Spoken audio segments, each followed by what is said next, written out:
We remain steadfast in our commitment in delivering local news that matters. Stories that inspire. Enriching the lives of Filipinos in the Philippines and across the globe. This is your GMA Regional TV. Buong puso para sa Pilipino. Mga balitang angay at angan sa One Mindanao. Pagpang-hold up sa usa ka lalaki sa Panakan, Davao City, nahulikam. Lalaki sa Cagayan de Oro City, patay human nabanggaan og motorsiklo ug nalatayan pa og pickup truck. Alden Richards, mibati kaha og kahadlok sa pagsulod sa usa ka World War II tunnel sa Davao City.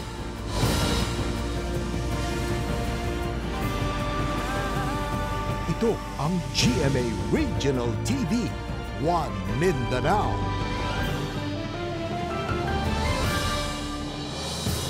Maayong hapon, Mindanao. Kini ang GMA Regional TV 1 Mindanao. Hatod namo ang pinakadagkog pinakauling balita sa Mindanao. Ako si Sara Hilomen Velasco. Live gikan dinhi sa GMA Davao Complex.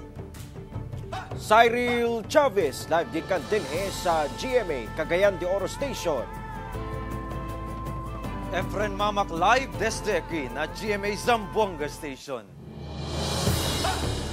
Nahulikam ang pagpang-hold up sa usa ka lalaki nga menor de edad sa Panakan, Davao City. Ang detalye sa live report ni Kent Abrigana. Kent?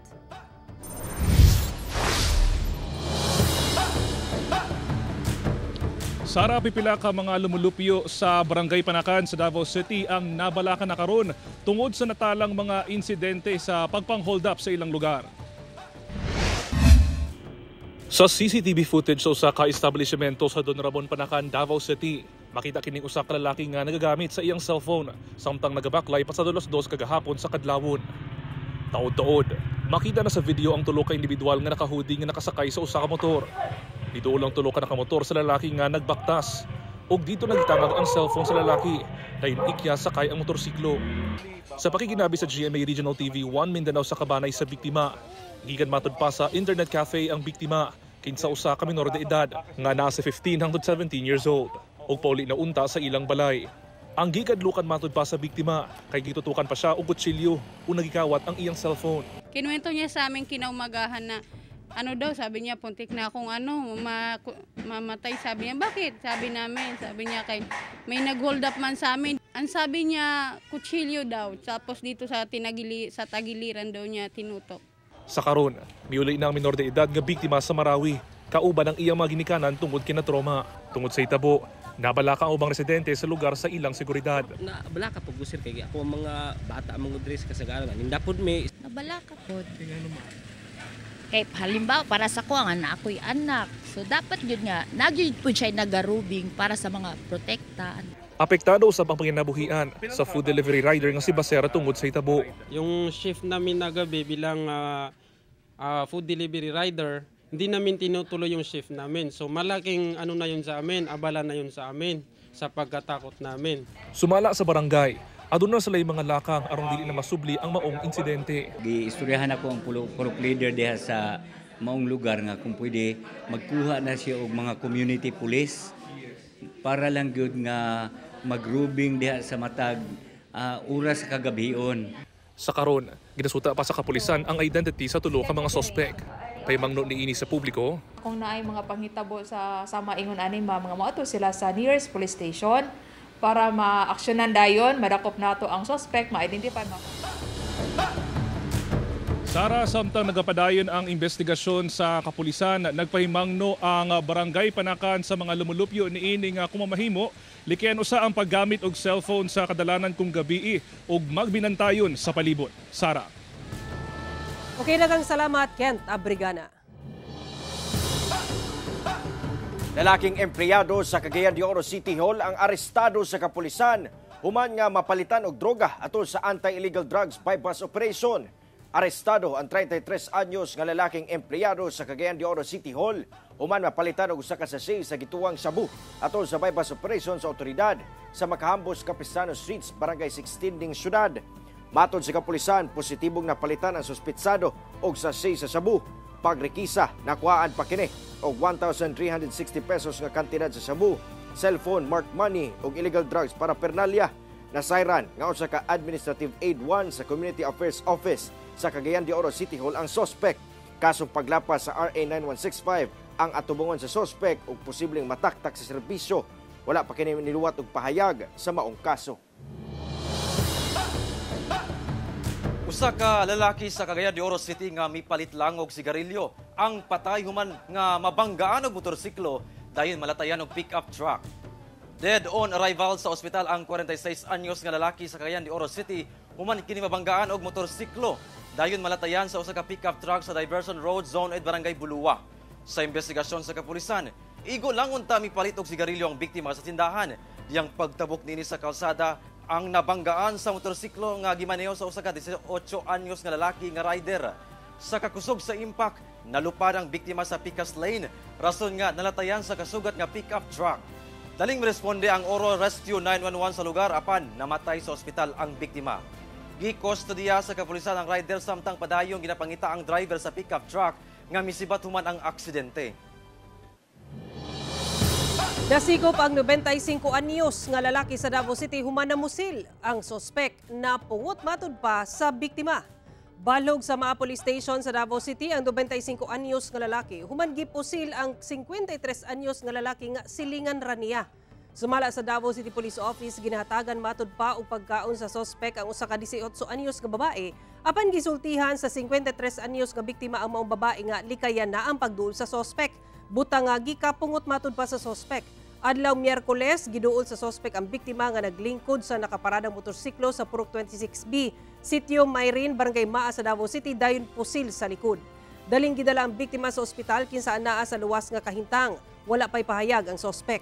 Nakuha gikan sa sospek ang pusil nga gigamit sa krimen ug nasayrang wala kini mga dokumento. Mag-atubang og mga kaso ang dinakpan. So siguro sa advice sa silingan nila nga dili nila mag-ato kay 18 years old naman ba siguro sa tanan nila dili pud maayo. Katulang nga rason ihaning gipusil ning maong biktima. Mopasangat og kaso ang Police Regional Office 11 batok sa unom ka individual nga matud pa nang harang og nang hulga sa mga otoridad ato sa implementasyon sa warrants of arrest batok kang Kingdom of Jesus Christ founder Pastor Apollo Kibuloy sa Davao City. Nakatakda na nga pasakaan og kaso sa Police Regional Office 11 ang unom ka mga individual nga matud pa misukol og mibabag sa kapulisan sa ilang pagsilbi sa warrants of arrest batok kang Pastor Apollo Kibuloy niadtong Lunes sa kadlawon. Unom ka individual nga giaresto samtang duwa minor de edad ang rescue sa Glory Mountain sa Barangay Tamayong, Kalinan District, Davao City. Doon na sa na-recover nga mga armas gikan sa mga dinakpan. Sumala sa report sa GMA Super Radio Davao, posible nga mag-atubang og kasong paglapas sa obstruction of justice ug possession of bladed, pointed ug blunt weapons ang mga dinakpan. Sa karon, may balibad una sa paghatag og pahayag ang legal counsel ni Pastor Apollo Kibuloy kalabot niini. May na-recover tayong 17 bolos and 1 improvised marble gun sa possession atong mga nisukol sa mga police officers nga nag-serve og warrants of arrest didto sa Glory Mountain. Department of Migrant Workers Region 10 nagpahimangno sa mga buot manarbaho abroad nga siguruhong lehitimong recruitment agency ang ilang applyan. Ang dugang detalye sa report ni James Paulo Yap. Sa gipahigayon ng Overseas Jobs Fair, sa ika-126 Independence Day sa nasod, hugot ang pahimangno sa Department of Migrant Workers sa mga aplikante na magbinantayon o makigtransaksyon lamang sa lehitimong recruitment agencies. Labing unahon nga susihon sa mga aplikante kung anaa sa listahan sa DMW ang kumpanya nga ilang sudlan og trabaho. Before ang employer can recruit Filipinos, dadaan mo na yan sa MWO natin sa abroad. Pag na-check na mo, during my time in Taiwan and in Saudi Arabia, ako gyud na atuhan ng mga offices nila. Oo, company. Ma-prevent na to ang mga bogus employment, illegal recruitment o human trafficking. Nagpahimangno sab sila sa publiko nga bawal ang pagsilbi nga middleman sa usa ka aplikante ngadto sa usa ka recruitment agency kun dili otorisado sa DMW tungod posible silang makasuhan.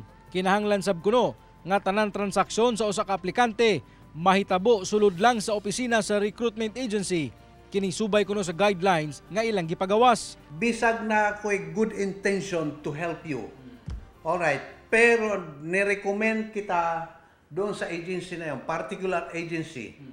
Nirecommend kita, kahit wala kang ibinigay na pera sa akin, if I have no authority from the DMW to engage in the illegal in the recruitment activity, pwede ako makasuhan ng illegal recruitment. Kauban si Makoy Sempron sa kamera. Ako si James Paulo Yap para sa One Mindanao.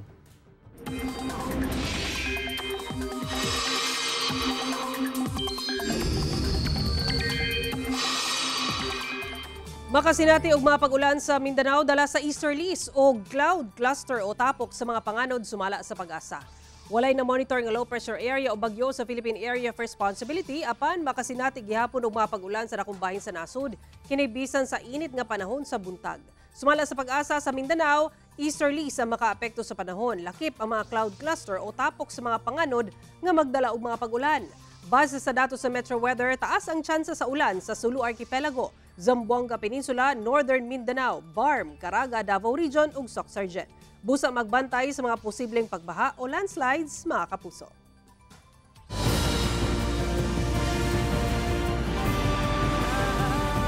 Ito ang GMA Regional TV, One Mindanao.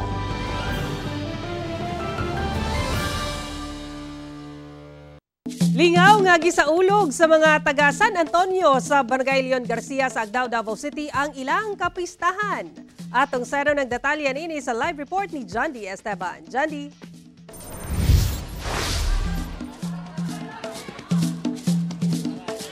Sara, ang fiesta kabahin na sa kultura o tradisyon natong mga Pilipino ug usa sa mga nagsaulog sa kapistahan mao ang San Antonio, Barangay Leon Garcia, Agdao, Davao City. Ug usa sa ilang mga aktibidad nga gipahigayon agi ga selebrasyon mao ang ilang tawag ng tanghalan singing contest. Kini ang atong balitang barangay.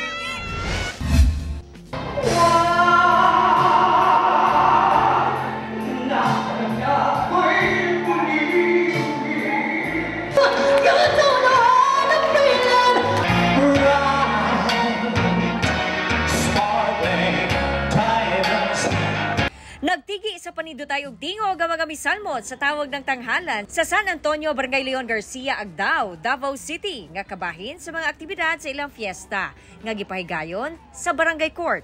Mga bata ug hamtong nagtapok aron mosaksi sa performance sa mga misalmot. Si tatay ug mga silingan lingaw nga misabay og kanta sa contestant.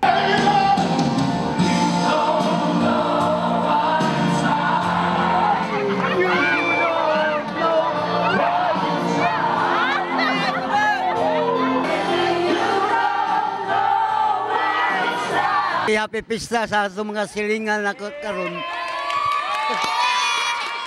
Kasyat kami gamay. Celebrate. Oh, nag-celebrate ni karon. Supportive pud kaayo ang uban sa ilahang mga pambato. Giorganisa kini sa grupo sa kalalakihan sa barangay nga gitawag og gentleman. Naot lang ko, labi na karon sa mga kapistahan, wala lain tao'y kasamo. Magpabili na ang kalinaw. Taliwala sa mga problema ug pagsulay sa kinabuhi, importante gihapon sa mga taga San Antonio, Agdao nga mamahimo gihapong malipayon ug mapasalamaton. Walay samok! Walay samok ug malipayon ang Senior Santo Niño. Happy Fiesta sa tanan, mga silingan dire. Happy Fiesta, bibo kayo mi dire. Kaniadto gitawag ning lugara nga Baryo Patay o Barpa tungod sa kadaghan sa patay o krimen sa lugar. Pero karon ang komunidad malinaw na. Nakigsaulog usab ang pipila ka mga konsehal o ubang bisita. Happy Fiesta sa Leon Garcia. This is one of the most awaited event kay mga maayo tibuok Davao Region, ang mga singers, no, mga maayo kaayo, and ako enjoy ko sa nag-anaw sa ilaha kay mga maayo kay manganta. Unsang naka-unique ani karon? Nakita ninyo sa ilang tarp, it is a gentleman awit ng tanghalan, gentleman. So ang nag-organize ani, ang namugna ani is mga kalalakihan. More than 200 plus ni sila na mga kalalakihan na ilang gigather, ilang yung gipa-actively participate. Itong area na ito yung tinatawag na Barpa, Baryo Patay.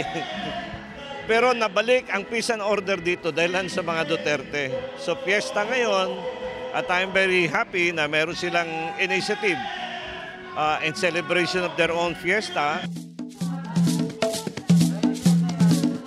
Sara, dili na daw ni Barrio Patay karon. Gumikan sumala sa mga residente, buhi na kaayo ang kanilaw o kahapsay. Unsa ganito? Happy Fiesta! Happy Fiesta, Sara! Alright, happy fiesta sa atong mga kapuso diya sa Barangay Leon Garcia, Agdao, Davao City. Daghang salamat, John D. Esteban. Pipila ka mga establishmento nga anaa sulod sa food park sa poblasyon area sa Villanueva, Misamis Oriental ang gisulod og mga kawatan. Mga halin sa mong mga patigayon ang gilimas. Ani ang report. Nakurat ang pipila ka mga stall owners sulod sa food park sa poblasyon area sa Villanueva, Misamis Oriental. Human nga ilang naabtan ang ilang mga patigayon nga nangabungkag na. Sa pagsusi, gipanglungkab ang mga butanganan o kwarta sa mga stall. Bisan ang coin box sa video okay machine, giguba sab ang padlock. Sumala sa LGU tungod sa insidente, butangan na kini og special security augmentation aron dili na kini masubli. Labi na panahon sa kagabion diya sa mao nga food park na sa lungsod sa Villanueva, aron pod nga mahimong ma-secure ang mga establishmento kay nakita nato daghan ng mga namaligya diya sulod sa atong Villanueva Food Park. Nasayran sab nga posibleng miagi ang mga suspitsado sa gigubang alambre nga nagsilbing kural sa mong food park. Ilistan to siya og katong mas likon na Sir Sangay, no, ang katong agiagian sa mga perpetrators, no, para makapalungkab dito sulod sa Villanueva Food Park. Karon, padayon pang ginasuta kung pila ba ang kinatibuk-ang natangag sa mga sospek. Gisuwayan sa GMA Regional TV 1 Mindanao nga makuha ang pahayag sa kapulisan apan wala pa sila mitubag sa atong mga mensahe. Ingus na po ni Hepe nga tuyok yun, magrubing yun, labi na panahon sa kadlawon o kagabion ang mga sakop niya ng mga pulis. Ako, si Cyril Chavez para sa 1 Mindanao. Usa ka 48 anyos nga bana ang patay. Human gidunggab sa mismong asawa niini sa Malalag, Davao del Sur tungod matud pa sa selos. Ang sospek misulay pa sa pagtago sa insidente apan misurrender rasab sa kapulisan. Ani report ni Argil Relator. Sa ilalom sa Katrina, sulod sa ilang balay, nakaplagan ang patayng lawas sa usa ka 48 anyos nga lalaki sa barangay Tagansuli, Malalag sa Davao del Sur, Martes sa hapon. Base sa investigasyon sa kapulisan, kadlawon pa di ay namatay ang biktima. Diya nakaiagom og duha ka sama dinunggaban sa dughan og liog apan gitago matud pa kini sa suspect.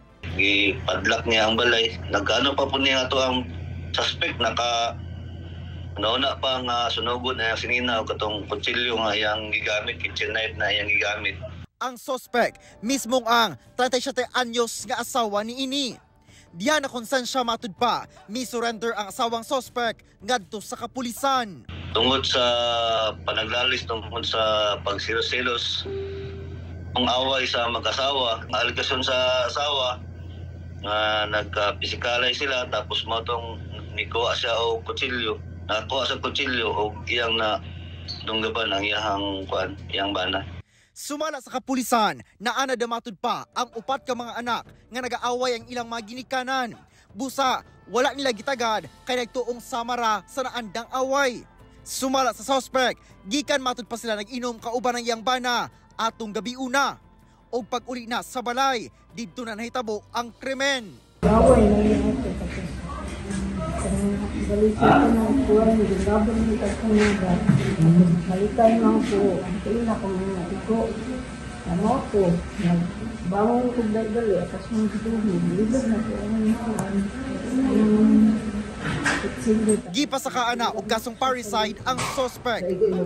Ako si Argil Relator para sa 1 Mindanao.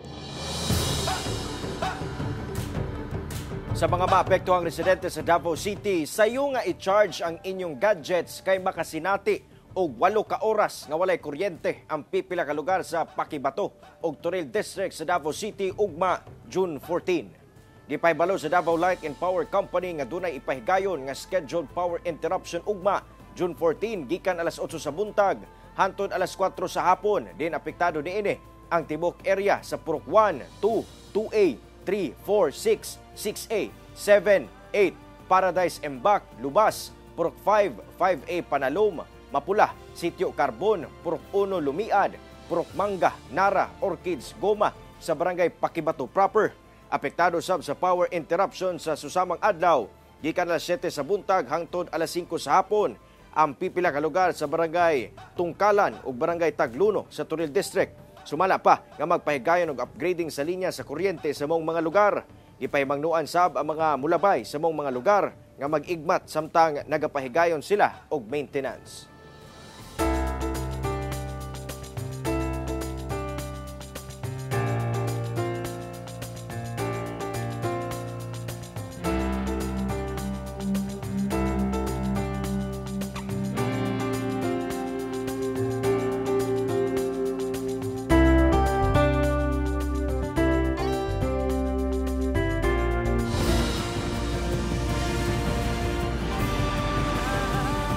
Ito ang GMA Regional TV, One Mindanao.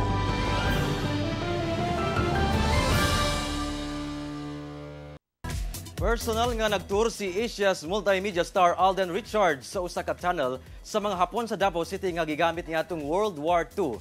Dini mas napalapdan matud pa ni Alden ang iyang kahibalo labot sa mga nahitabo subay sab sa iyang role sa upcoming GMA Prime series nga Pulang Araw.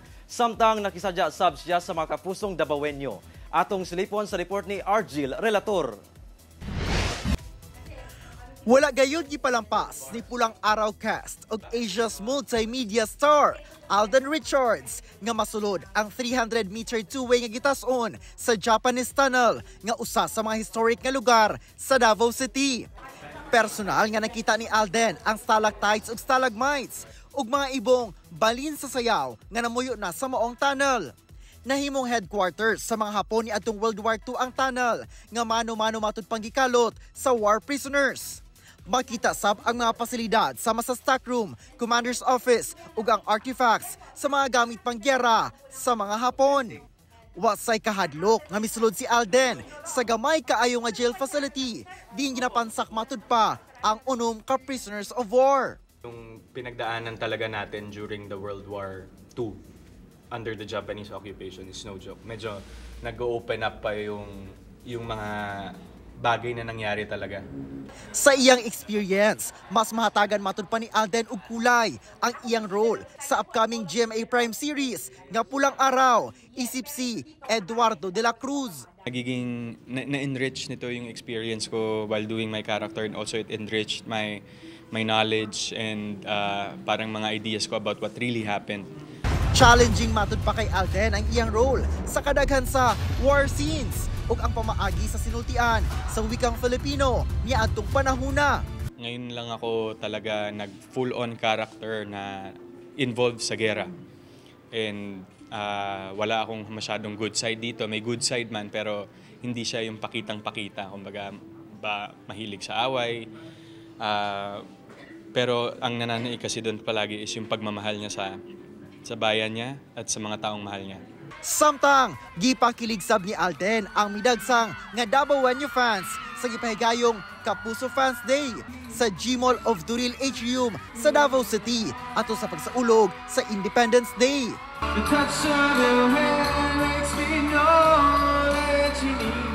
Gihatagan sab og higayon ang fans nga makapangutana kang Alden. Iniimbitahan ko po kayo sa buong Mindanao na manood po ng Pulang Araw. Malapit na this coming July po sa GMA. Kauban si Metro Awing sa kamera. Ako si Argil Relator para sa One Mindanao. Samdanang usa ka construction worker human kini gipusil sa riding in tandem suspects sa Zamboanga City. Gilayong gidala sa ospital sa Zamboanga City ang 34 anyos nga lalaki human kini gipusil sa wa pa mailing mga suspect sa barangay Kinipot pasado alas 8 Martes sa buntag. Ang biktima usa ka construction worker nga residente sa barangay Panubigan. Matod sa kapulisan, nagpaabot sa company truck ang biktima ug laing duha ka trabahante aron pick-upon padulong sa trabaho. Diyang kalit mihunong ang usa ka motorsiklo sa ilang atubangan. Dayon gipusil sa backrider ang biktima og misibat. Nakaangkon og samad pinusilan ang biktima sa dughan nga matud sa kapulisan ana nakaron sa maayong kahimtang. Na-recover sa crime scene ang usa ka basiyo sa kalibre 45. Palayon ang investigasyon sa insidente. Labing ginata nga nakaron ang upcoming concert nila Asia's Limitless star Julian San Jose ug Stel sa SB19 sunod bulan. Julie and Stel collaboration is real kay mag-uban sila in one concert stage. Ang Julie and Stel, ang ating tinig concert is finally happening on July 27 and 28 sa New Frontier Theater nga collab sab sa GMA Synergy, GMA Entertainment Group ug IZ Entertainment and directed by Paolo Valenciano. Ug tungod kay enjoy gayud sila with each other's company, busa gawa sa birtan, mahimo nga bibo sab ang masaksiyan sa fans sa ilang concert. Mamahimo na mopalit sa ilang ticket sa concert sugod June 15, 12 p.m. sa Ticketnet outlets nationwide or online sa ticketnet.com.ph. Sa after nga nung The Voice Generations, parang sabi nila sana magkaroon ng yun nga, concert, ganito, ganyan. And finally, now it's happening. And we're so very, very excited. Sobrang exciting for me kasi ako, to be honest, sanay lang ako mga concerts with SB19 talaga. Pero yung ganitong kalaking klaseng engagement with other artists na napakakilalang kilala rin and sobrang sikat. Kapin gatos na ka mga sakyanan kung asa upat ni ini mga kolorum nga mga public utility jeepney ang nadakpan atol sa anti-colorum operation sa mga otoridad sa Zamboanga City. Miabot na sa 121 ka mga klase-klaseng sakyanan sa Zamboanga City ang nadakpan sa diyang gilusad ang anti-colorum operation nga gipangunahan sa Zamboanga City Traffic Operations Management Committee niadtong Martes. 77 niini natagan og temporary operator's permit ug 37 ang natagan og citation tickets. Anasab sa 7 ka mga sakyanan ang na-impound kung asa nalakip dini ang 4 ka mga kolorum nga mga public utility jeepney. Gilaraw sa anti-colorum group nga pinaagi niini, masulbad ang problema sa mga sakyanan nga illegal nga naga-operate sa syudad ug nagasupak sa mga traffic regulation. Pagisab matud pa kini aron tumanon sa mando sa LTFRB nga dakpo na mga nahimo ng kolorum nga mga PUJ nga napakyas nga magpa-consolidate subay sa PUV modernization program. Kaya nga, nagsimula na tayo ng conduct ng anti-colorum operation, campaign against colorum dito sa Zamboanga City para at least masama lahat sa modernization. Ito lang yung programa na makasalba sa transport problem natin dito sa Zamboanga City. Doon na nagikupta mga ebidensya ang CIDG Bar sa pagpang-ambush sa usa ka kapitan sa Cotabato City di adtong Bilabay Sibana. Ano ang report ni Tony Humamil?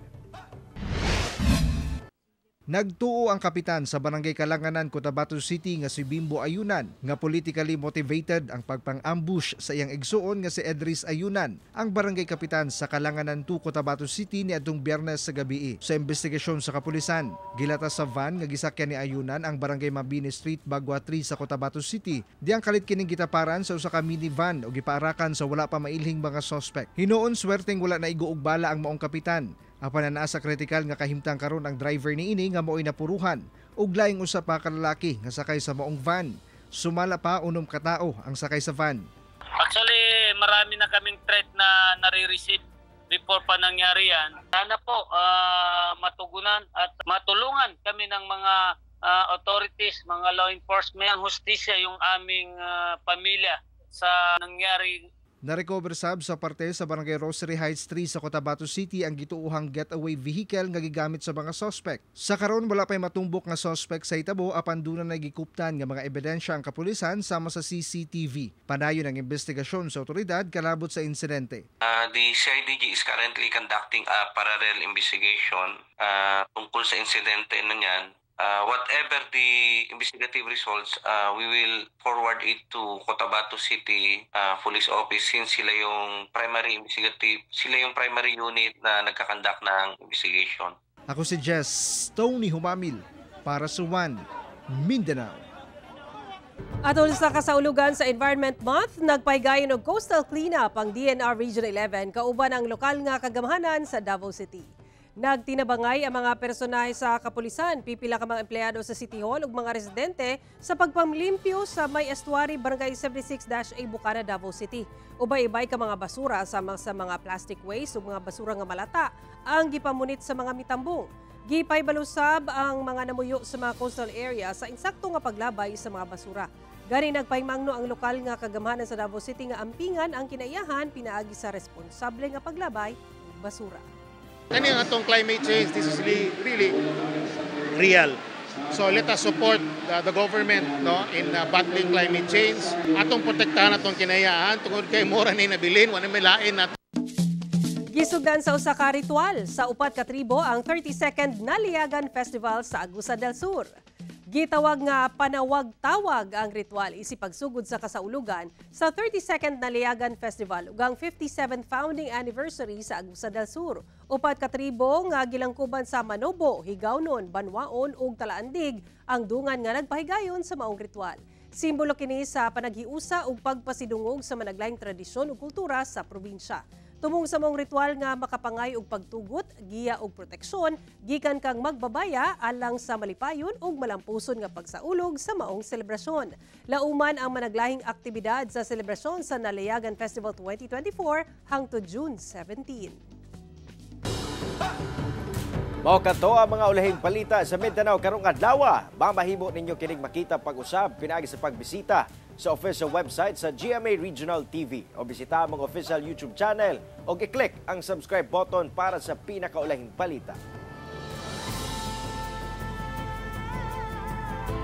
Muchísimas gracias sa atong mga kapuso sa Mindanao nga nagalantaw kanamog sa atong mga kapuso abroad. Padayon lang sa pagtutok sa mga lokal nga balita matag adlaw tungod sa GMA Regional TV Local News Matters. Kami ang GMA Regional TV 1 Mindanao, tibok pwersa para sa mas dakong misyon ug mas halapad nga pagserbisyo sa nasod.